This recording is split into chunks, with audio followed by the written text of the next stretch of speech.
What's up, everyone? It's Fuzzy. Welcome back to yet another MLB recap. We have a lot to get into today. Javier Baez, he was not only benched, but I believe that he was sent home after he made this boneheaded play. He forgot how many outs there were. He got doubled off, and AJ Hinch, he looked like a disappointed father. Like, I'm not mad, Javi. I am disappointed. Yeah, he sent a message to the rest of the team by benching Javi. The Rays, they're trying to make even more history by starting 13-0 on the season. Can they do it? The Minnesota Twins, they called up a rookie, and he made some history as well against the Yankees. The moment did not faze him at all. And Tatis, yeah, we're going to talk about him later on because he had 3 home runs in one game yesterday, 8 RBIs. The dude is on fire. And then also after that, we're going to talk about the first 2 weeks of the season, the biggest surprises, all the leaders and stats. It's going to be a good recap. Okay, I'm going to get this out the way real quick. If you're going to any baseball games or concerts anytime soon, save yourself 20 bucks off using code Fuzzy. And also, we are on the road to 450K. Over 50% of you are not subscribed, so do me a favor, hit that little red subscribe button. The Orioles and the A's faced off, and Baltimore showed yet again that their pitching is going to be a major problem over the next 4 or 5 months. Like the next 140 games or something are going to be a nightmare for that pitching staff. Brent Rooker, he appreciated how bad they are. He went off again, back-to-back games with a home run, and I think the same for Ryan Mountcastle. He's already up to 6 home runs and 19 RBIs. Both of those are leading Major League Baseball. He did have 33 back in 2021, so the power, it doesn't surprise me at all. Adam Frazier is quietly enjoying a little resurgence in Baltimore. He's playing like Adam Frazier again. The Orioles came away with 7 runs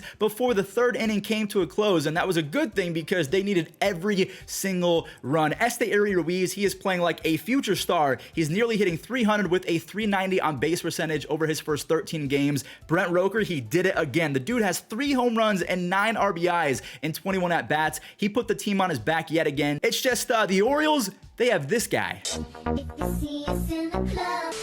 Adley Rutschman smokes a walk-off home run. He is better than expected. A 137 OPS plus and a 6 WAR over his first 126 games. Those are mind-boggling numbers. He is better than advertised. So because we talked about the Orioles, let's talk about a few other AL East teams, shall we? The Rays and the Red Sox. So Boston and Tampa Bay, they traded home runs in the first inning. Yandy, he hit that baseball 435 feet, by the way, just in case anyone cared to know. But now it is time to officially watch the king be dethroned as the Red Sox. They finally beat the Rays, winning by a score of 3-1. Okay, look, I'm trying to make these Rays games a little bit more unpredictable because so far every single one has been predictable. They've won every game. The first 4 innings were like a young kid who just started playing MLB The Show, and then in the 5th inning, the older brother came home from work and he took over the controller, and that was when the Rays absolutely started teeing off. 3 straight RBI singles from Mejia, Brandon Lau, and Randy Arozarena. They steal the lead. And what is that? Do our eyes deceive us? A relic of ancient baseball, the legendary bunt. Oh wait, it's called a bunt. Sorry, I rarely say it, so I forgot how to pronounce it. Hard-hitting Harold Ramirez clears him. He's casually hitting 302 with a near 130 OPS plus over his last 130 games. He's been insane. Brandon Lau popped off again, 5 home runs over the last week of baseball. The Rays, they're 13-0 to begin the season, the 4th team to ever do that, and the first since 1987. They are leading baseball in batting average, on base percentage, slugging, OPS, team ERA, shutouts, hits allowed. They are an absolute juggernaut of a team, and look at all this green. Yeah, they just stay winning. Everything is W's. The Phillies faced off against the Cincinnati Reds, and Jonathan India was causing mayhem early on the bases. He ended up scoring after a Phillies error. Spencer Steer, this kid absolutely rakes. Like, he does damage to baseballs when he makes contact. He stole the lead, and the criminally underrated Tyler Stevenson drove in his 7th RBI of the year. He has a 311 batting average in 2023, and going back to last year, he has a 318 batting average with a 123 OPS plus. So again, very underrated Tyler Stevenson is. Why did I sound like Yoda? Will Myers finally resembled a big league hitter. He has been horrific to begin the season. He drove in his first of 2 RBIs after Stevenson had that RBI single. Nick Lodolo got torched by Kyle Schwarber, but other than that, he was fairly solid. He has 27 strikeouts in 17 innings. He is 100% their ace, not Hunter Green. Will Myers and Jose Barrero, they further embarrassed the Phillies, making it another ugly day at the office for Phillies pitchers. Since he's bullpen, they morphed into Megatron or something, allowing 1 hit with 7 strikeouts over the final 4 innings. The Reds, they're 5-7, which is better than the Phillies, who are 4-9. The Twins faced off against the Yankees, and I actually put money on the Minnesota Twins, so this game made me very happy. I had a feeling that Edward Julian and Minnesota, they would tee off of Johnny Brito, the youngster, but like, I didn't think it would be that bad. Jose Miranda, Donovan Solano, and Christian Vasquez all ripped RBI doubles. The score is already 5-0. Okay, make it 7-0 in the first after Michael A. Taylor hit his 2nd home run of the year. He had his 3rd home run of the year here later on, so don't go anywhere. Minnesota, they're not done yet. Edward Julian, if his name sounds familiar, we'll talk about that right after we show his home run. He ordered the short porch special, so he grabbed his 2 first hits of his career in 1 single inning. He is the 4th player to ever do that. By the way, again, like I was about to mention, if he looks familiar, that's because he was one of the best players in all of the WBC, the World Baseball Classic. He played for Team Canada, and he absolutely raked. He showed off all the tools. So that kid is already battle tested, and Correa finally got on the board with his first home run of the season, and no way he did it again. Michael Taylor caught New York slacking again. He made it 11-0 for Joe Ryan, who continues to get better and better. He's an ace, but like the Twins have 3 aces, 4 if you think that Kenta Maeda can still be that guy. Joe Ryan had 10 strikeouts, only 3 hits allowed over 7 innings. Minnesota is actually #1 in all of baseball as a pitching staff in strikeouts and whip. They're really good. So the Yankees just need to unplug and plug themselves back in, maybe do a quick little software reset or something, and same for Javier Baez, because Javier Baez came into this game 4 for 40, playing terrible, so he was moved down to the 6th spot. I mean, he finally got on base. I mean, go figure. Maybe when you're not on base a whole lot, you just forget the rules, but he forgot that there wasn't 3 outs, so not only is he kind of using an excuse that I'm the 6th hitter, usually I'm the 3 hitter, so I know the outs. What are you talking about, Javi? You deserve to get benched, and luckily after the game, he was actually pretty contrite and said, I deserve to be sent home / benched. So yeah, Hinch, good job, buddy. Put the team in check. Detroit didn't immediately respond, but they did grab the lead in the 5th. Look at the bad man flying around third base. So Zach McKinstry, he gave Spencer Turnbull the lead, and he finished strong. Talking about Spencer Turnbull, 6 strikeouts, 1 earned run over 6. Back in 2021, I believe he had a no-hitter and a 2.88 ERA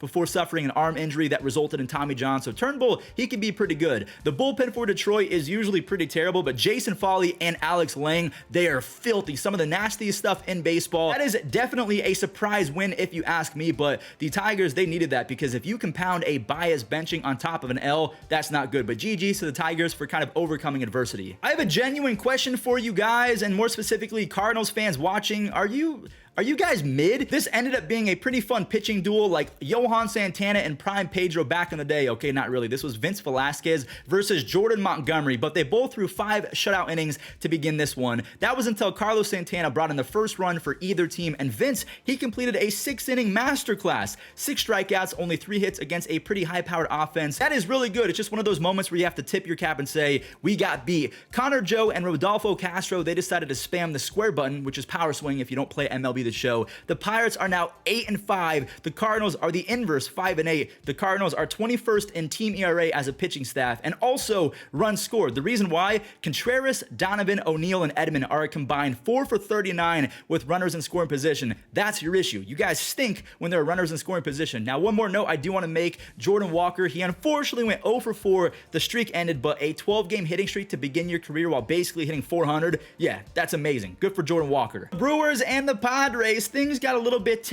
rowdy in this one. Okay, look, I haven't made that Rowdy Tellez joke since last year. Leave me alone. Rowdy Tellez's 2-run home run was huge because Machado, he pretty much immediately cut that deficit in half in the very next frame on his first home run of the season. I was shocked to learn that was his first. Anyways, Mike Brasso belted his 2nd home run. He has 8 home runs and a 123 OPS plus dating back to last year, which is pretty good. Remember how I said I was shocked about Machado only having 1 home run? I was shocked that Milwaukee's pitcher didn't give up 8 home runs or 27 runs in this game. Colin Ray came into this start with a career 4.9, let's just round up 5 ERA, but all the credit in the world to him. He almost went 6 innings with 6 strikeouts, only 1 earned run against a really good Padres team. Now, unfortunately, he had his win stolen by Grisham's wall scraper home run, which was actually great because we got to see Devin Williams. They call him the airbender, and for good reason. He struck out the side in the bottom of the 9th inning. He looked completely unhittable, but Rowdy Tellez and his sac fly was all that the Brewers needed in the 10th inning, as Milwaukee, yet again, they won a game, and they're just looking really good. Now, because we just talked about the Padres, let's talk about a Padre that is coming back in the next few days. Fernando Tatis Jr. He is ready to come back on April 20th. Yes, 420. That is going to be crazy. He had 3 home runs in yesterday's AAA game. Every single one of them was hit over 110 miles an hour. He's hitting 480 with 4 home runs and 2 stolen bases and like 20 at-bats or something.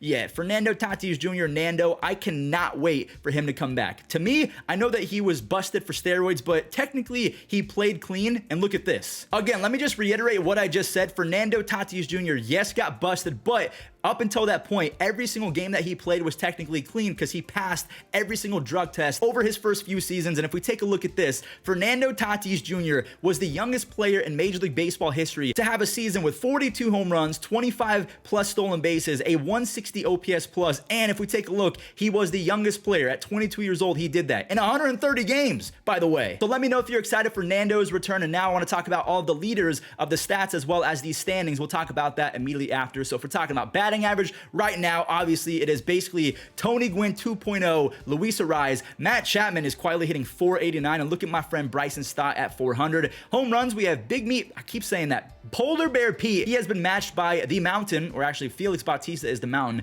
Ryan Mountcastle is just Mountcastle. They both have 6 home runs, and then Muncy, Devers, and Reynolds all have 5. Mountcastle, like I mentioned, has 19 RBIs. Jordan and Randy both have 16. Then there's Chapman, and I missed Duvall already. If we're talking about wins, I don't think that people care about wins anymore, but you have Cole, Ryan, Gibson, a lot of guys with 3 wins, so good for them. ERA, Drew Rasmussen, he is pitching today, so we'll see if that is going to change, but right now he has a 0 ERA, followed by Ohtani, who is just doing Ohtani things. And also Jeffrey Springs, he left with an injury. I hope that he's going to be okay. Jordan Romano and 3 other guys, Bednar, Hader, Holmes, they all have 4 saves. And then if we're looking at strikeouts, we have Jacob deGrom, Lodolo, and Spencer Strider, all with 27. Right behind them, they have Pablo Lopez and Joe Ryan. So that twin staff is disgusting. Quality starts, I think that just means 5 innings with 3 earned runs, or 6 innings. I don't know exactly what a quality start is, but there's a lot of guys with 3 of them. My guy Jorge Mateo is leading everyone with 7 stolen bases. That dude is probably the fastest human I've ever seen play baseball, aside from Corbin Carroll. But then you have Cedric, Ronald, Miles Straw, and Tim Anderson. They all have 6 and 5 respectively. And then if we take a look at these standings, obviously the Tampa Bay Rays, who are 13-0, they're the #1 team in the AL East. I feel like the top 3 teams in the East are going to win 90, 95 plus games. In the Central, you have the Twins looking really good. They're on a 3-game winning streak, and